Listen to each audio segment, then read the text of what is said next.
Hello, once again, Ranger fans. We are back. This is Power Rangers Ideas. And of course, these are your hosts. I'm Dewan Bryant, and I got my co host, my partner in crime, Joey G, or as I like to call him, Joe G.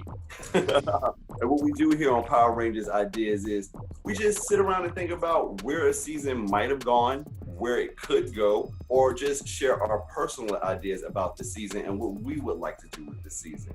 So today on this episode, we're gonna do the latest season or upcoming season, I should say. It's called Power Rangers Dino Fury, in which it has, of course, the Dino aesthetic again. And what I'm gonna do is I'm gonna let my boy Joey G start this one off. What are your ideas on this upcoming season, Joey G? So my thought process is so probably different than what it's actually going to be. I just wanted to ask you, Dewan, like, how do you feel about the Dino theme seasons? Like, how do you feel every time? Because this is like the fourth time that this Dino thing has come back up. How are you feeling about the double Dino theme? I think right after Dino Charge, this is a little soon to be revisiting the Dino theme again. But I also think that they think if it works or if it's not broken, don't try to fix it. So they're just returning to something to like get that aesthetic back in our heads. Because like the thing is, it seems like they really love the nostalgia of like Mighty Morphin. So it's like we always want to revisit that too. I'm just really, I just want to see what they're gonna do with it. That's all. You know what I mean? I'm not gonna necessarily sit there and say, oh my God, I'm mad that like they're doing dinosaurs again, because that's the thing. Sentai or Power Rangers, they revisit themes a lot, like ninjas or anything like that. So, like I said, as long as the story is good and everything like that, I'm ready. I haven't been a fan of the last three Dino themed Power Rangers. Okay. This one I think I might like because it seems that there are three boys and two girls, which feels very reminiscent of Mighty Morphin. Yes. Dino Thunder, I didn't particularly care for the story. Me personally, I know you like that one, but I just think I didn't care for the story. There was nothing about it that made me excited. I think there were some interesting things. Yeah, for a Disney show, I think that it did its thing. I think the fight choreography was amazing.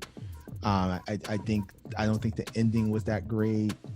Tommy Oliver was there, but he wasn't there enough at some points. I understand, trust me. The guy who played the White Ranger, like, if you blink, you missed it.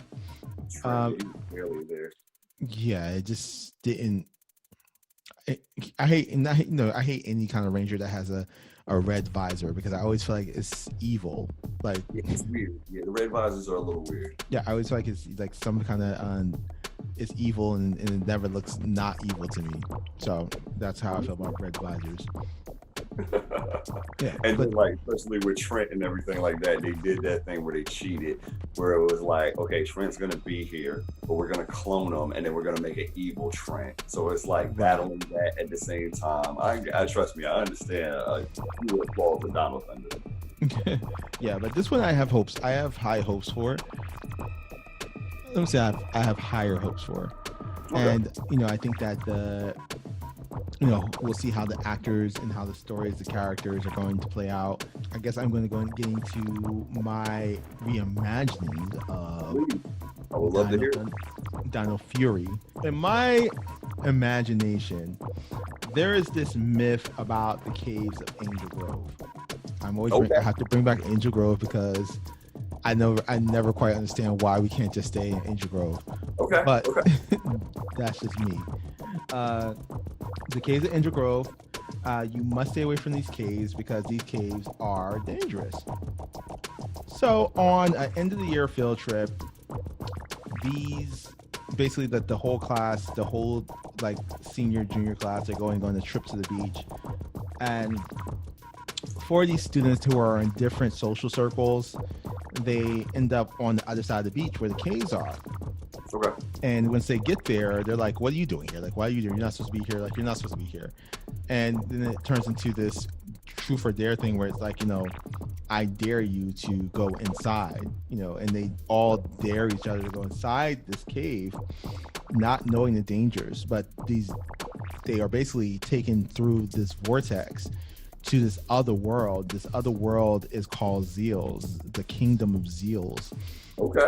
And in this kingdom, there's one chosen warrior. His name is Armand.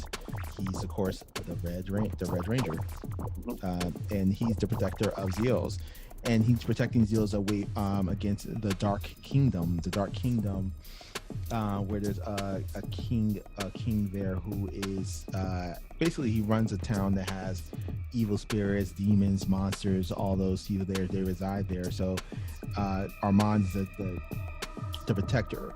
Once these teens arrive, Armand finds them, and he's basically babysitting them, keeping them out of trouble here in this land because they're in this far land. They're trying to get back home. Armand has almost like a watcher for my Buffy fans out there. Okay. He has like a watcher who basically is like, you might want to have some help because this things from the Dark Kingdom are getting a little heavier. And of course, it's kind of similar to the way Andros was looking at the Space Rangers when they were trying to prove that they were Power Rangers to him. Nice. Okay. Right, but of course these kids, they're definitely not Space Rangers and they're not warriors at all. But they're given, but pretty much in the midst of just Armand going toe to toe with this Dark Kingdom, he ends up falling flat, and and he needs the help of some more warriors, and there's 4 other morphers. So he gives the 4 other morphers to the teens from Angel Grove, and they become, of course, Power Rangers Dino Fury.